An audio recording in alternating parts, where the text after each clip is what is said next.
Wellbeing. However, this will be effectively a bit of a taster, let's say. So Jane and her colleagues from Developing People International, they also work with Hampshire Council through Workforce Development to deliver half-day sessions. So our next 2 half-day sessions on this topic, which at the strategic level for people such as yourselves, we've got a session which is in September on the 27th of September, and another one then on the 7th of December. And those are half-day sessions in the morning, being hosted and held in Winchester. So if those are of interest, go on to Hampshire Online Learning and click that link, and then you can obviously find out a great deal more about this particular topic.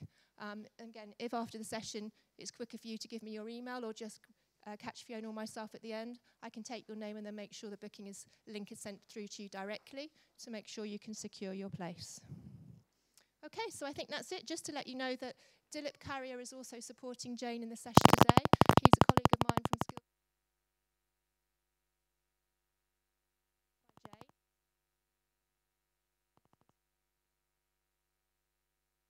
Fantastic hour and a half.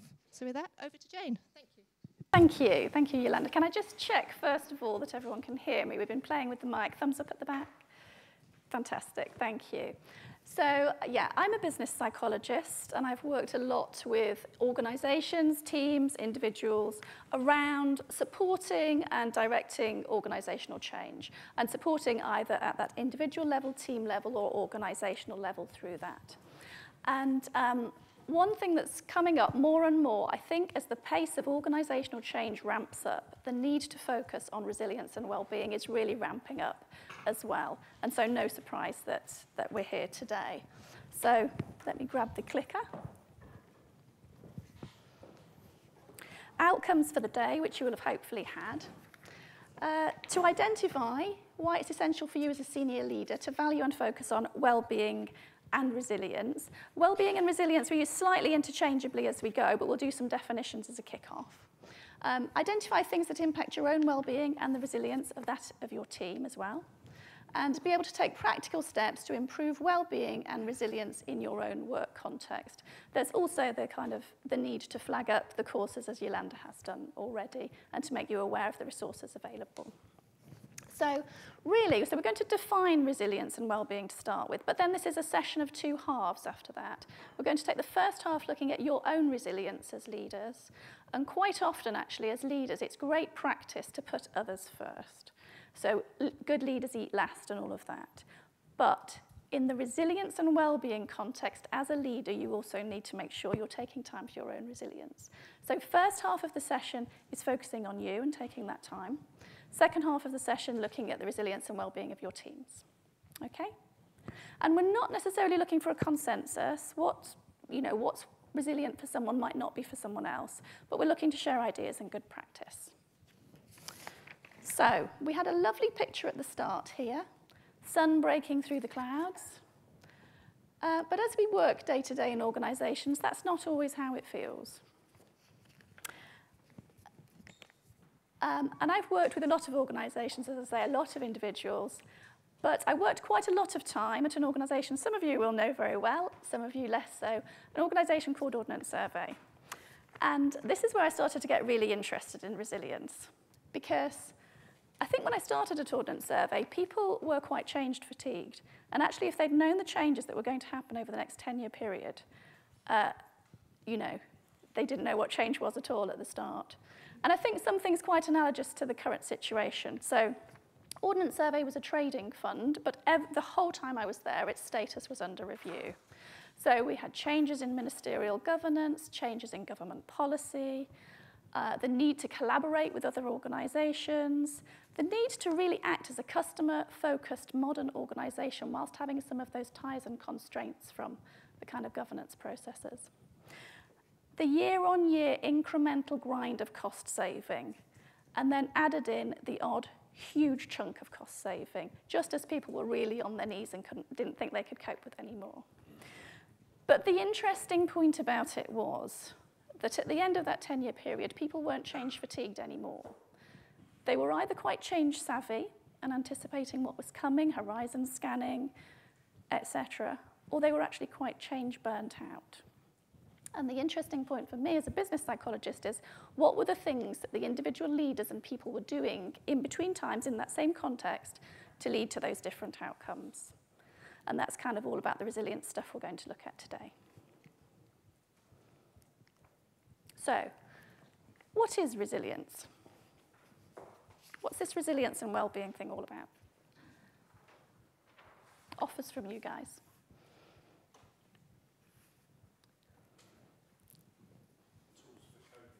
Tools for coping, yes. Anything else? Well, the ability to cope with them and not to be set back by them. It's the ability to remain strong under those pressures. Yeah, under the pressures, remaining strong. Ability to adapt and change, definitely.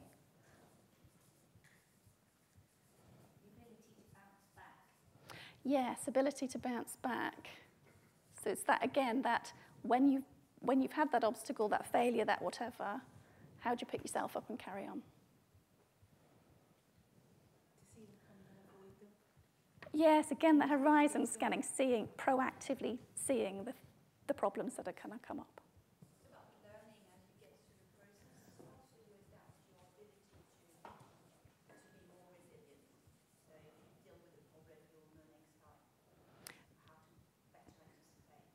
Yes, yes.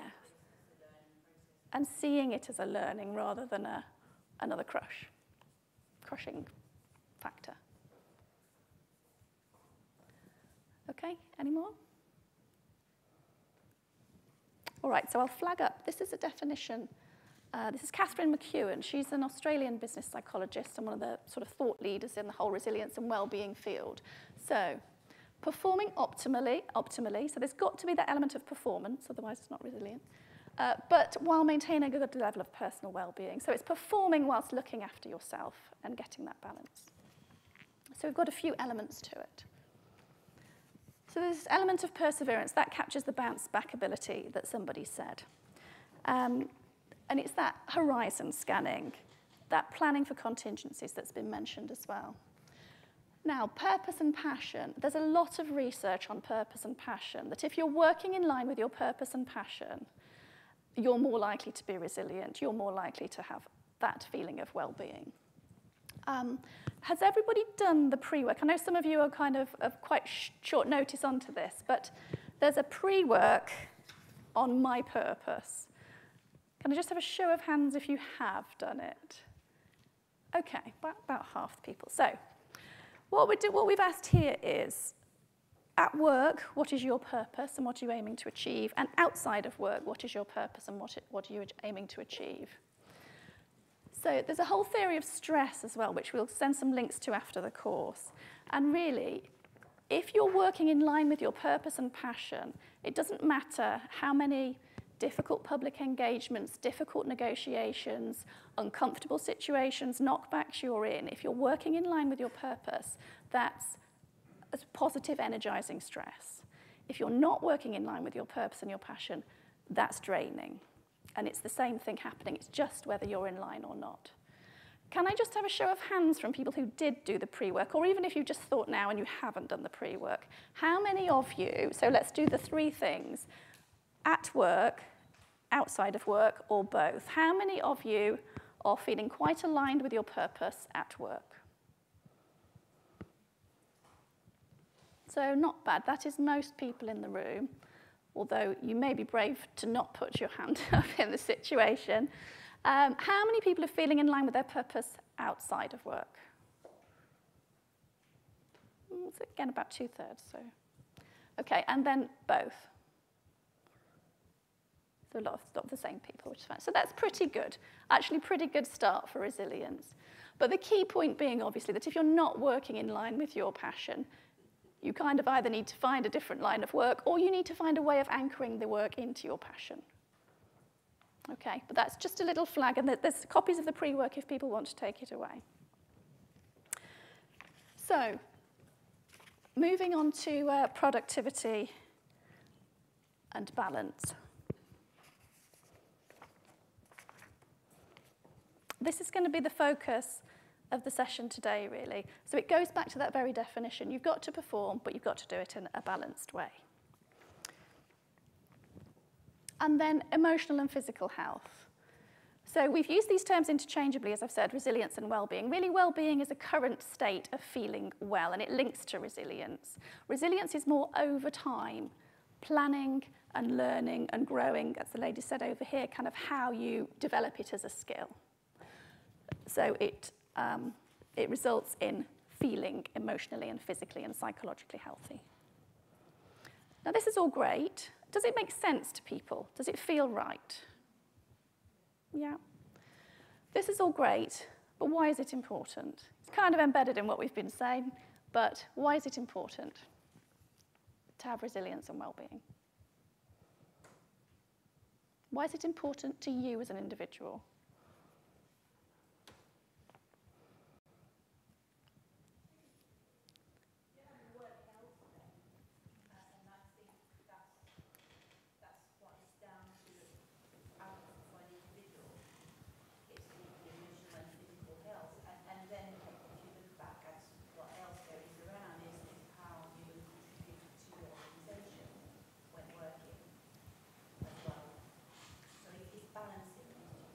Yeah, and you've said the answer to the next question is why is it important to the organisation? So if you're healthy, productive as an individual, healthy for the organisation. Okay, and hopefully the fact that you're all here means you're all kind of bought into why it's important to look at resilience and well-being. So you were asked to complete some SNAP questions before you came on the course, which are asking about these two elements, so about productivity and about balance. There's lots of questions we could have asked about productivity, but to try to get something concrete, we asked the question, I usually achieve what I set out to in my working week. And this is what everybody that answered the questionnaire, the results we came up with. So how do you think that is for this room and this environment?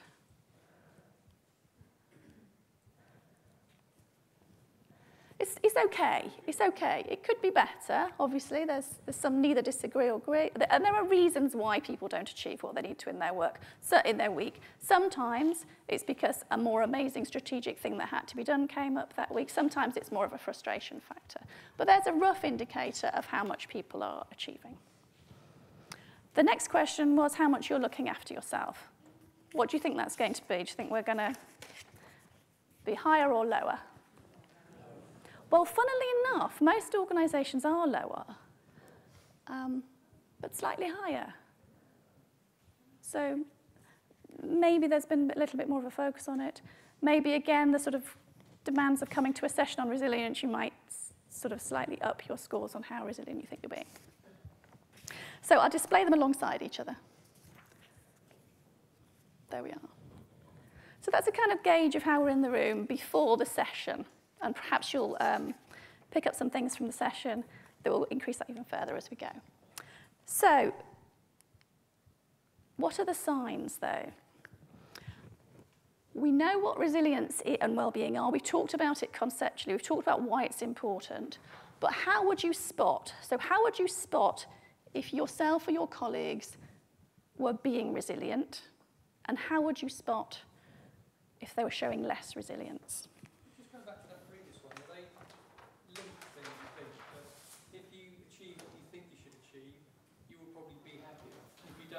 Seen that different.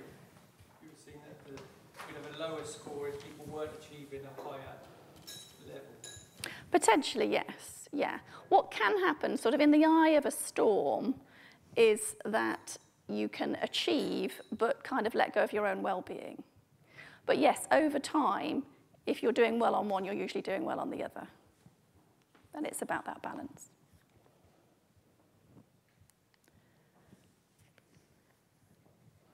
So, do you want to just take a few moments, take a couple of minutes, speak to the person next to you. How would you spot, and I've kept the sort of titles up there to help, how would you spot if your colleagues were acting resilient or if they were acting a little bit less resilient?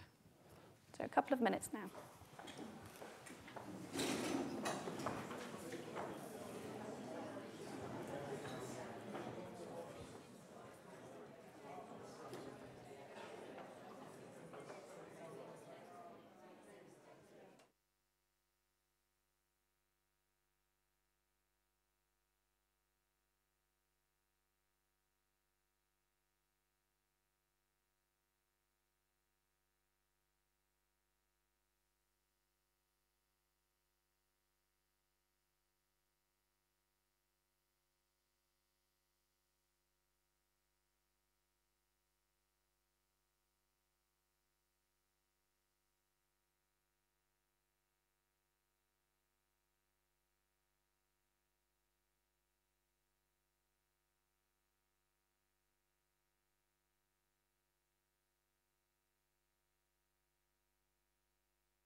then. So Dilip has 2 flip charts ready and is going to kind of, let's start with signs that colleagues are being resilient. What sort of things do we see, hear, feel? When they are being resilient, we'll do first. We were discussing, that they are enthusiastic about their work, they're hitting targets, possibly asking for extra tasks, offering up ideas, that kind of thing. Yeah, and the ideas thing is key, so they're sort of coming with solutions and further creative thoughts. Yeah, okay, lovely. Any other offers?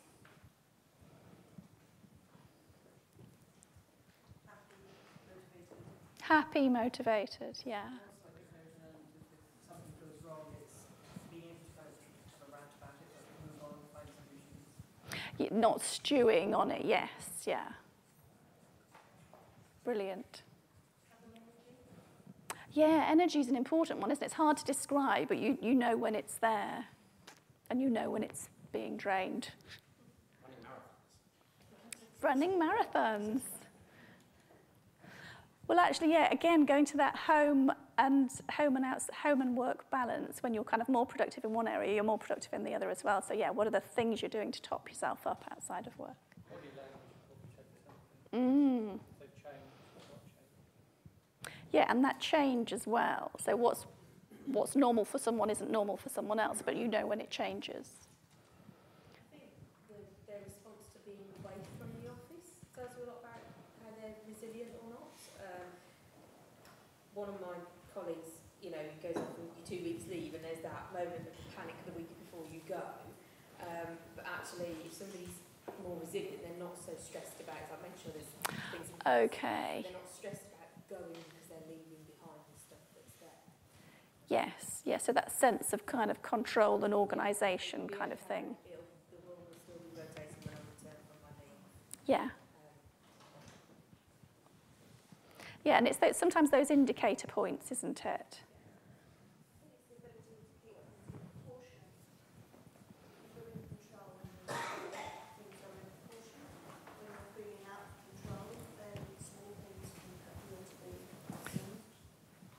Yes, yeah, so that not blowing things up into a huge deal and again sort of stewing on them and having them going through your mind, yeah.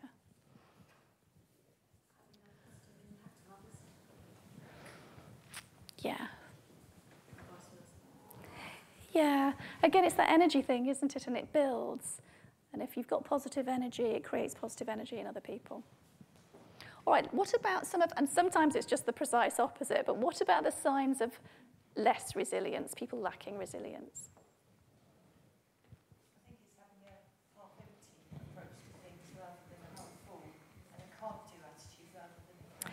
Yeah, and the opposite here, coming with problems, not the solutions. Same situation, seeing it negatively, not positively. Unpredictable. Yeah, sort of erratic behaviours, yes. Somebody who really is resilient, you're never quite sure how are they going to react when we have whatever discussion, whatever it is that you're doing. Yes. Inconsistency, I suppose, real huge inconsistency. Yeah, and I guess as a leader, if you're having that anticipation of how is it going to go with the person, that's a bit of a sign that they're probably not that resilient. Yeah.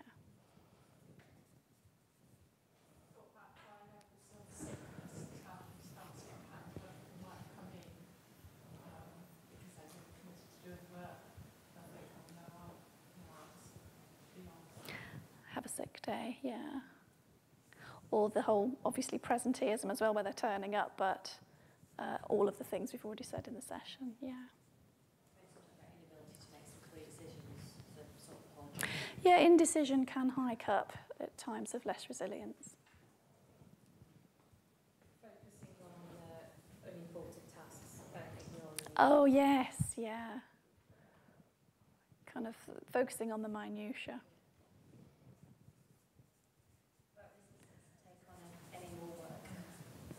Yeah, and putting up barriers, that sort of thing.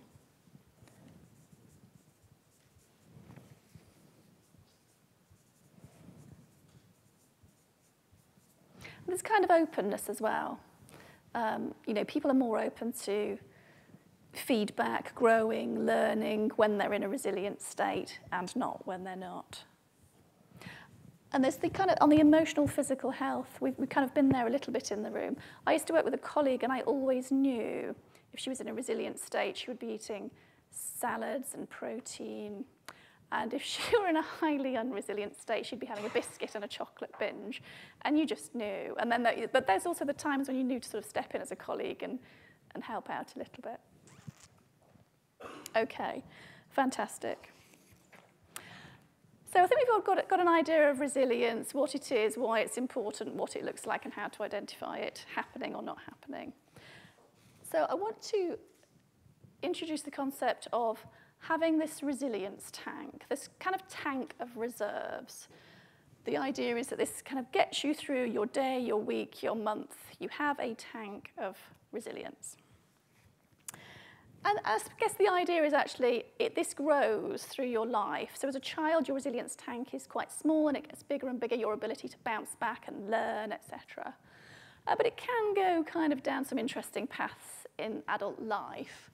And I used to work with a senior commercial manager who had previously been a hockey captain in a number of different teams through university and subsequently had kind of been riding high, managing a whole area.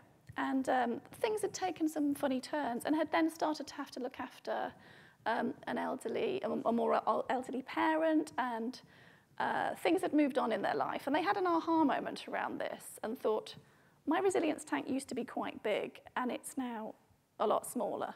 My reserves are actually smaller than they were. So it's relative, really. Everyone's tank is a different size. I'll get you to hold on to thoughts about how big is your own tank. Okay? But the other question is, more importantly, how full is it? And before we go further, I'm going to have to pop behind here to sort it out. I'm going to show you a video recording.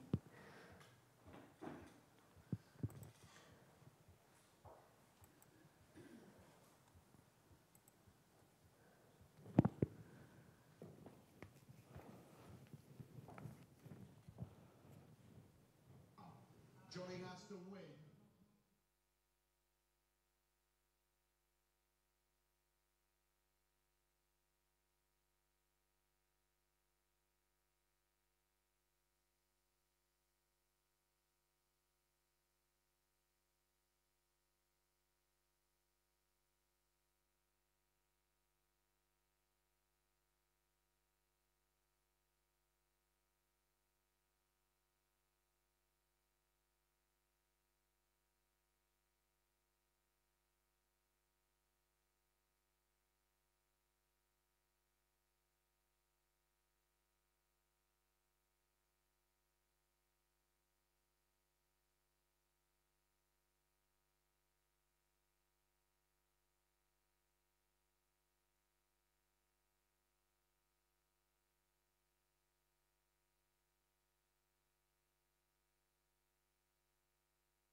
So I think that is the very definition of having an empty tank. And if you see on the slow-mo at the end, he actually physically waits until he's over the line to actually go over the line himself. So I know there are times in my life when I have felt like that.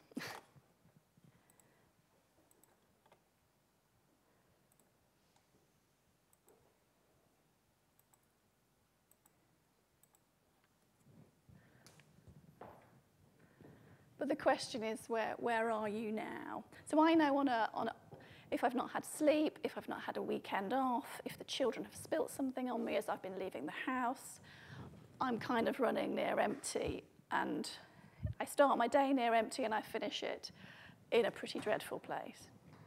Just to kind of gauge in the room, who's probably feeling at the moment about halfway on their resilience tank? Who's about halfway full?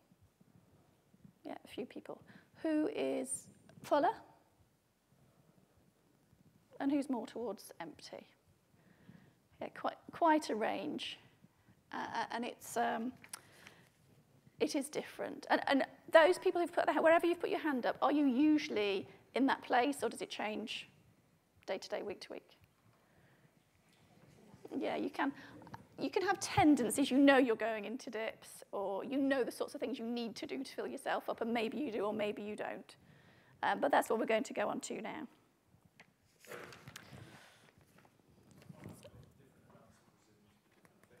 Okay. So the kids at home on a Friday night, bath time, my tank is already quite full, whereas at work I can cope with more things. Oh yeah, so when you're saying your tank's already quite full with the kids at home. Sorry, quite empty. Yes, yeah, okay. So we're going to look at what fills your tank, and there should either be a worksheet on your table or it should be coming around that looks like this. So the children one's an interesting one. I used to work with a female director who, I think female leaders quite often have an interesting time when they have young children, but in this instance it worked well for her. She was traveling all around the world. She was trying to introduce a kind of whole new regime and way of thinking into an organisation. It was partly supported by the kind of operating board and non-executive level, and partly not. And she really had a battle on her hands daily. But when she went home at the weekend, she didn't do any work. She had an amazing work-life kind of separation. And she would turn up at 7:30 on a Monday, but she would turn up very refreshed because she knew that she'd done what she needed to top up her tank over the weekend. And it is different for everyone, but take a few minutes, just a couple of minutes to yourself, write down on the sheet, the top of the sheet, what sort of things fill your tank, be they work, be they out of work.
Apologies, the mic wasn't on. So we've had sleep, and we've had music, and we've had family, time with family. Yep. Good food. Yes, great one. Exercise, yeah, that whole kind of mind-body connection, definitely. Yes, feeling valued. Yeah, at home and work, definitely.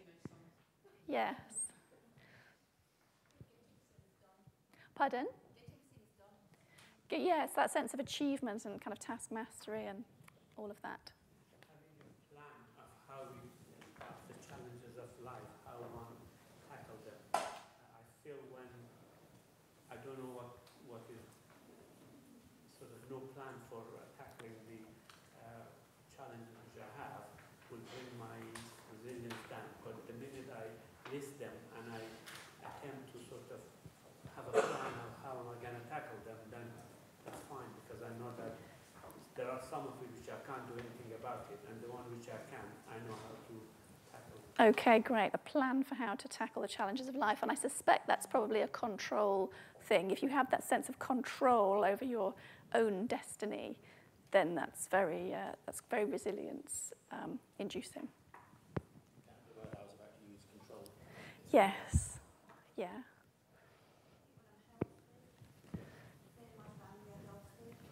Yeah.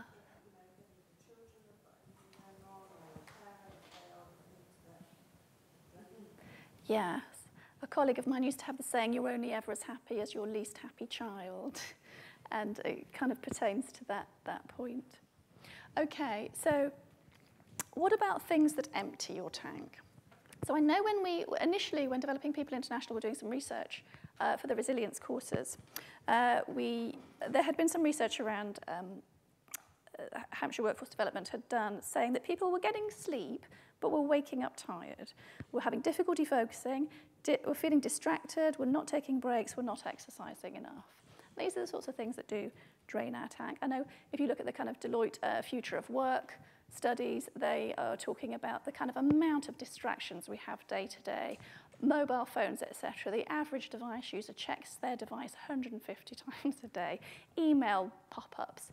We are bombarded day to day with stuff, but what is it for you? What are the things that actually drain your tank?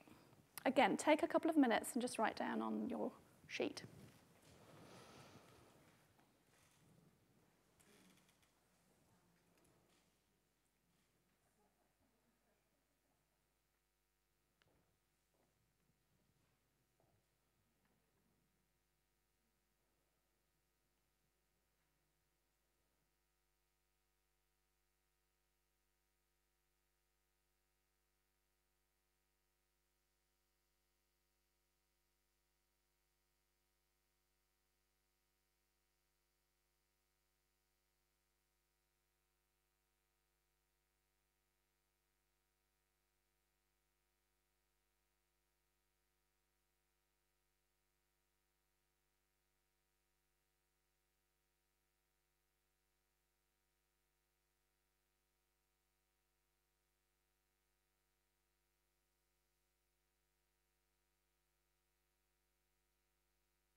Tank.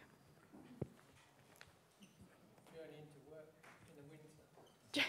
When there's traffic and there's been a crash. Buses, you feel half knackered before you're in. Yeah, you feel like you've done a day's work before you've got here. Well, I work from remote office. I work longer, I work better. I don't feel as tired. Yeah. So there's little day-to-day stressors around travel can be huge, especially if you have a big or difficult commute. Anyone else? Lack of appreciation, yeah, it's the opposite to what your colleague sat next to you said earlier about feeling recognised, yeah. Very, very big one, because you can do a lot. It's similar to working in line with your purpose. If you're actually feeling quite recognised and appreciated, the trek to work each day doesn't feel quite so bad. Oh, yes, yeah. Yeah, and again, it sort of has similar shades. If you're being micromanaged, why are you being micromanaged? What's the motivation of the person micromanaging you? Yeah. Any obstacles that threatens the work-life balance? Because when you've got some plans, yeah, it's fine. And if someone can disrupt that, it throws everything. And then it rebuilds something. Yeah. Okay, so that was work-life balance, if everyone could hear, things that come along and rock it. All right, so we're going to, I'll flag up some things that commonly are said. Have a quick moment to read.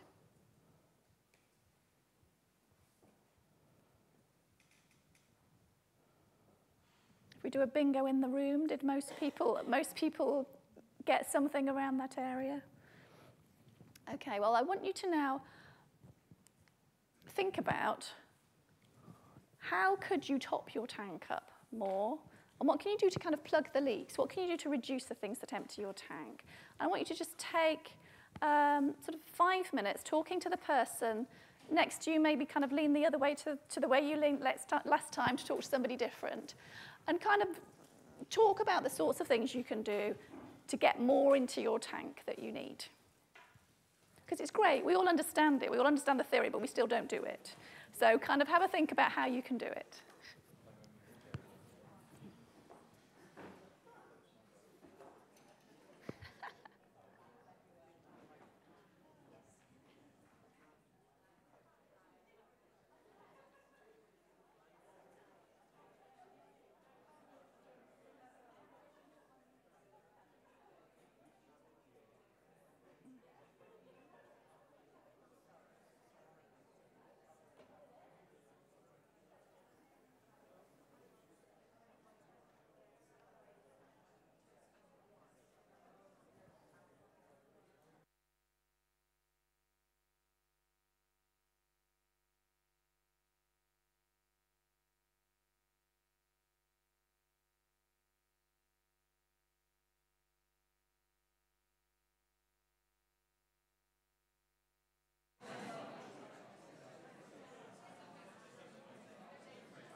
Again, let's gather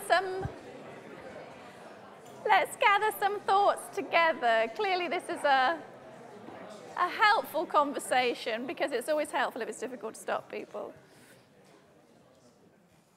Useful ideas from your colleagues? Or useful just to, oh, I am on, I think.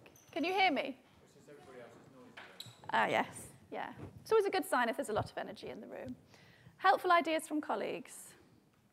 And we'll continue as we go. Useful just to talk about it, even if you're... Sometimes you find that as you're talking through, you come up with the answer to your own issue just because somebody sat across from you. But I think on the back of the sheet there, you've got the same sheet. You can be noting down some of the things that have been said, some ideas, any aha moments you've had. Quite often it's the little things, and we'll come on to habits a bit later as well. It's actually those little triggers and habits that can start some huge differences in your own resilience and well-being, your better resilience habits. So kind of bringing this part to a close. We've kind of had this part focusing on you, and we're going to move on to look at your teams. Interesting things start to happen, though, when people start to take more notice of their own resilience. If you are running on empty and someone else is kind of taking their own resilience quite seriously, they're carving out a bit more time for themselves. They're looking after themselves a little bit more. You can get into situations where colleagues start to work interestingly alongside each other and start to kind of begrudge some of the behaviours that are going on around resilience. Remember also, it's actually the most hard-working, most committed people that are most likely to not be resilient, because they're so committed they will work until they achieve. They're so giving to other people that they'll put themselves second. So actually, it's the very people that you want that are less likely to keep in the organisation and to keep energised in the organisation that are less likely to be resilient. But some ideas to go away with there. So we're going to go on now to team resilience. So lots of these ideas here, great, we've been applying to ourselves, but what about our teams? Now we had, in the SNAP questionnaire that you had before coming, you also had a question about how resilient your teams are at the moment. Where do you think this is going to be at? You don't have to say, but hold in your minds, because I'll flag it up now. Same idea of a team resilience tank, which we'll come back to. I should have done this sort of higher or lower. So it's a bit more mixed, actually, which you might expect, actually. There's a lot of individuals in a team, so as you're making a judgment, it's more likely to be a mixed judgment. But how does that feel in the room? So there's some nods, so it sort of seems about right, but it also seems there's some opportunity to increase the resilience and well-being of our teams.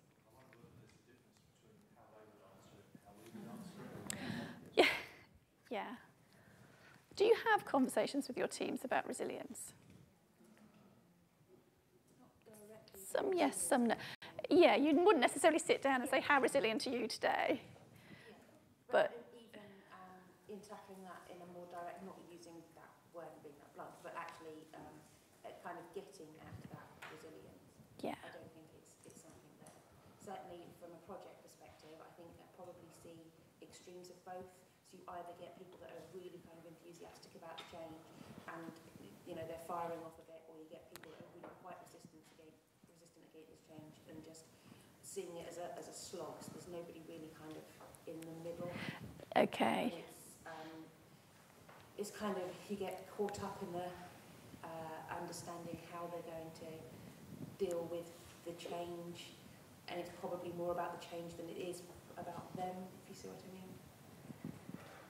What do you mean? In terms of the focus being on the benefits to the organisation that the change Oh, yes, okay. rather than actually focusing on how it will make their job better or make things easier for them. Yes, yes, which is of course a technique to help it, Yeah, yes. because Okay. there is always that kind of rolling up of actually, and this is how you fit in a bigger organisation, and this is the big ultimate goal that you're all trying to go to. That's Yes, 2019. yeah, yeah. Interesting. Okay. 29% either agree or disagree, which means they're not really that bothered, they're not really that interested. Could that be construed as complacency Or it could be that you've filled it in as some are very resilient, some aren't very resilient, so I'm going to kind of put a mark in the middle.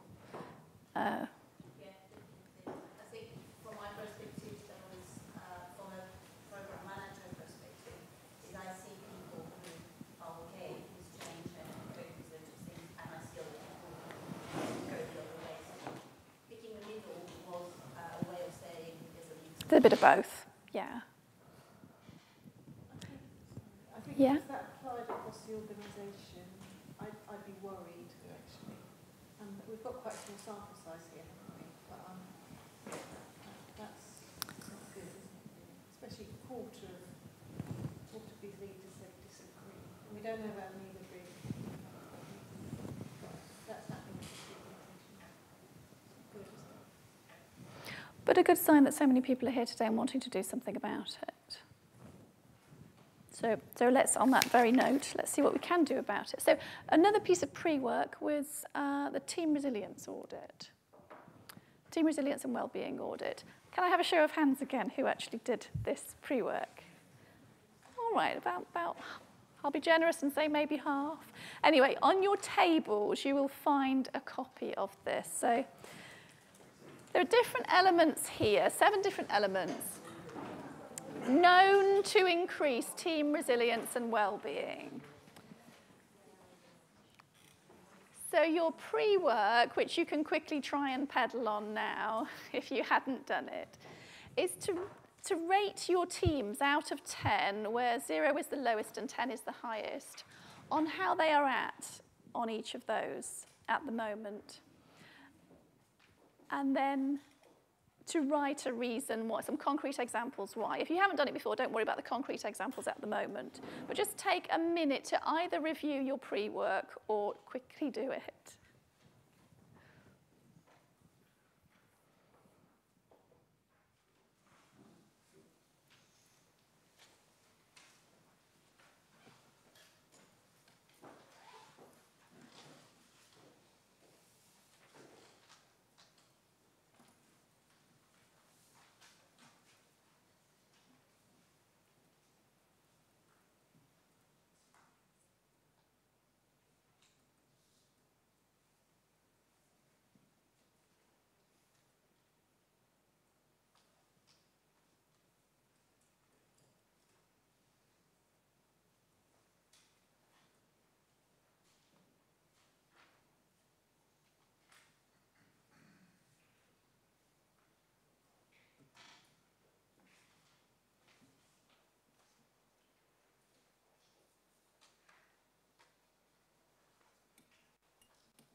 Keep writing if you're still writing, but I see people are getting towards the bottom.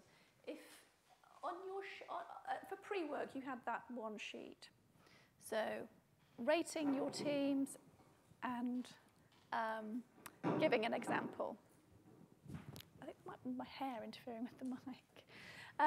On the tables though, you have, if you've picked the sheet up off the table, or if you haven't, then do, because on the back you've got to kind of, what do you want the score to be, or what realistically could the score be? And we're going to move on now to do an exercise where we're looking at what are the ideas that we can share between us on how you could increase some of those scores in some of those areas, ideas for how to improve some of those scores. So it's probably best if you work with someone, just for logistics, if you work with someone on your table again. You might want to shuffle around a little bit and work with someone a bit different. Or if it's useful to still work with the person next to you, that's fine as well. But kind of shuffle yourself into what's useful and take kind of quite a chunk of time now, sort of 5 minutes or so, and start talking, maybe focus on the one that's lowest or focus on the one that's the biggest priority. What are your ideas for improving these areas?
momentarily.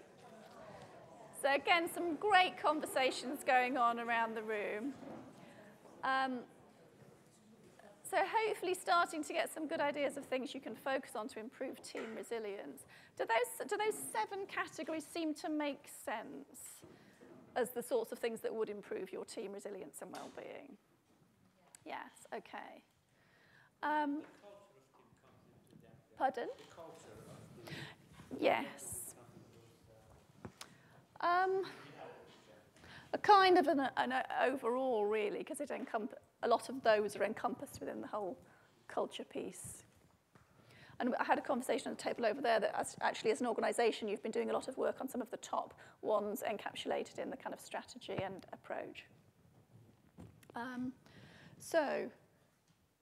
have you ever tried to embed some good practice with your team? You know it's good, even they probably know it's the right thing, but it feels like pushing a snowball uphill. So my next question is about another piece of pre-work, but I wonder what the response is going to be. Did any of you watch the YouTube link, Charles Duhigg, Forming Habits? Yes? Did it chime? Did it make sense? So I'll flag, again, I've lost my clicker. This is just really about making it easier. If you can cue into the sorts of natural reward systems going on and actually use those to help in what you're trying to do, then hopefully it will be like pushing a snowball downhill. Anyway, so the theory was, for anyone that didn't watch it, so Charles Duhigg says that he had a bad habit. He, each day at a certain time, went to the canteen, bought a cookie, chatted to his colleagues, had a great old time. The problem was he'd put on quite a lot of weight. So try as he might, he really tried to stop eating the cookie every day, but never did. So the whole idea of any habit is that you have a cue, so it was a certain time of day. You do a routine, you take some action, and then you have a reward for it. So he played with his reward, and he played with eating something at his desk, going to the cafeteria but not buying anything, and having a walk around. And what he sort of worked out was that actually he liked talking to his colleagues. So at that time each day, he used a different routine, and he got up and went and talked to his colleagues instead. So he still got the reward that he wanted, but he got it in a healthier way. Great, thank you. Personal addictive behaviours, this theory works really well. I used to work with somebody, kind of senior commercial guy who had trouble smoking. That was his sort of stress reaction. He'd deal with an awful set of negotiations, come off the phone fuming, go outside, have a cigarette. But what he worked out actually when looking at this was by going outside, he steps away from the situation. Ironically, by smoking, he takes some deep breaths. While he's there as well, he talks to some colleagues. So actually, there's a lot of things in there that he's setting up as a reward. So he started to experiment, and he just used to get up and walk down the corridor and take some deep breaths. And he said, do you know, when I was thinking I'm about to crack this guy's smoking habit, it was quite good. Nowhere near as good as smoking. And so he still went out of his cigarette, but he did it less because he actually worked out some other rewards that would help. And this is the whole sort of theory around vaping, etc., or whatever. But personal addiction, this is how it kind of works. Great. But team context, any of you who watched it or any of you who are catching up now, how could this be useful for team habits?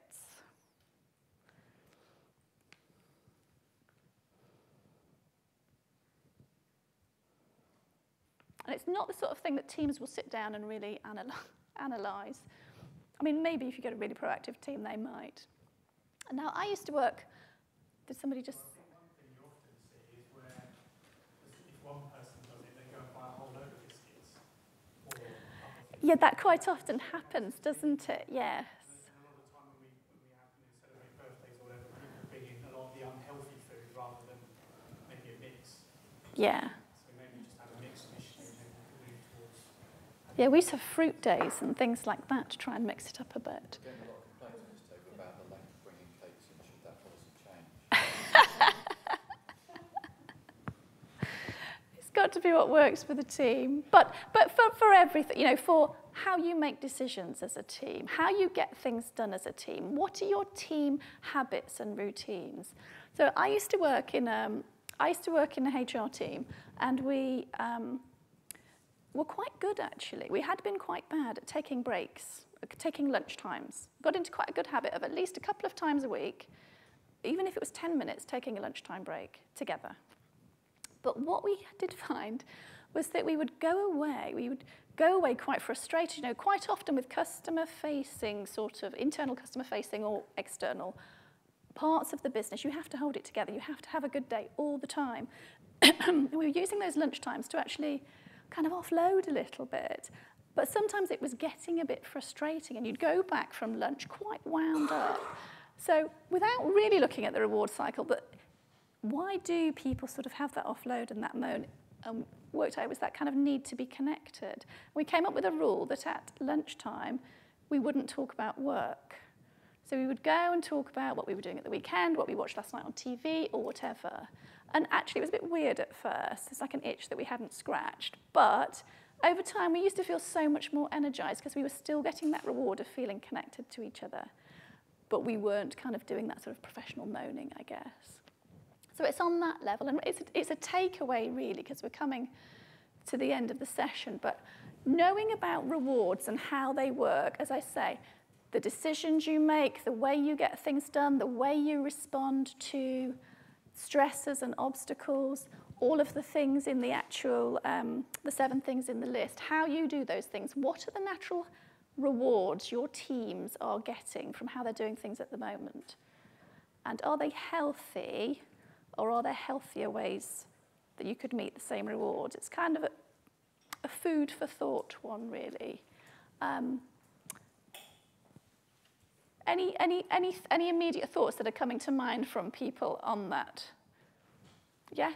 I've got a colleague who on occasion I go out for an after-work beer with, and we quite often whinge about work. Yeah. And what I've just thought about through your discussion there is, what are our formal feedback routes? If we've got a habit where people whinge about change and whinge about stuff being done to them, what's our formal feedback route for this is the strategy, what do you think about that? And then you can actually address some of that before it becomes a whinge. Yes. Because if you've got that moaning and it finds an outlet and a feedback, then great. Identifying valid. Yes, yeah, but if you're just constantly moaning, then it's a kind of negative downward spiral. Yeah. So something to kind of think about in your team is what you're saying, how you kind of put those formal mechanisms in place, or even informal mechanisms, really. Yes, okay. Any other thoughts? Can I just take a gauge in the room of the 7? What were you most focused on? I'll just do a show of hands. Who was most focused in your discussion? Who was most focused on robust? What focus were you good at or not good? No, I mean kind of when you decided to discuss between you what you wanted to improve. As I say, I think you've put quite a lot of work into that as an organisation. Resourceful. Perseverance. I'm hoping there'll be a show of hands at some point that someone will have focused on. Okay, perseverance, few over there. Self-care. Oh, quite a bit, yeah. Capability. Okay, quite a few. Connected. A few as well, and rewards. Yeah, okay, so more focus on the sort of bottom 4, which you'd kind of expect. The top 2 at least tend to be more kind of organisational, and as you go further down, it's more within your control as a leader. Okay, so what I want you to do now, we've got 5 minutes. That's the thinking time we've just had. I want you to think of, there may be more, but as a takeaway, I want you to think of at least one thing. What is the one thing you are going to do when you leave this session for your own resilience? And what is the one thing you're going to do when you leave this room for the resilience of your team? And I want you to commit to something. We can't go around and listen to everybody. We would be here for another hour. But the theory, of course, is that if you commit to it and you say it out loud, you are more likely to do it. So I want you to commit to somebody on your table that one thing. So there'll be a little bit of a buzz for a minute whilst you all do that, and then we'll wrap up.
Has everybody committed to one thing for themselves and one thing for their team?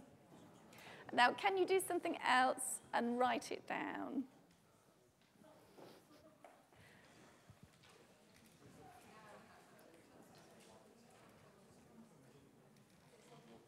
Oh, yes.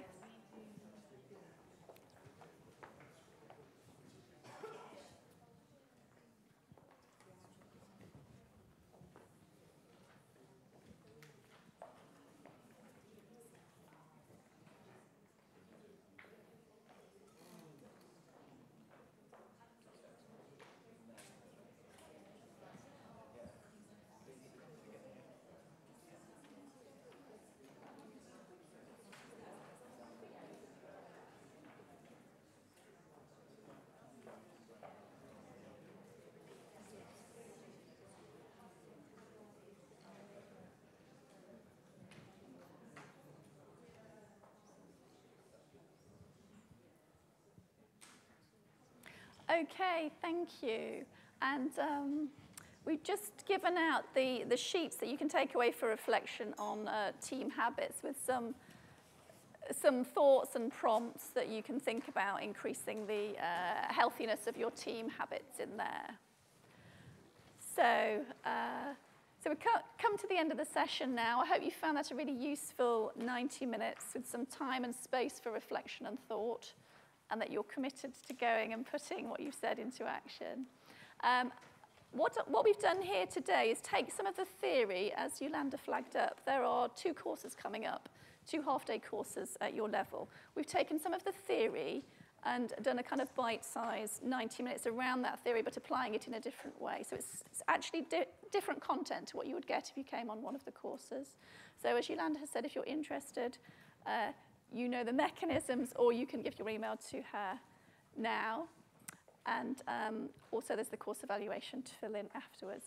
But for now, thank you very much for your participation. I've really enjoyed working with you and hope you've got some good ideas to go away with. Thank you.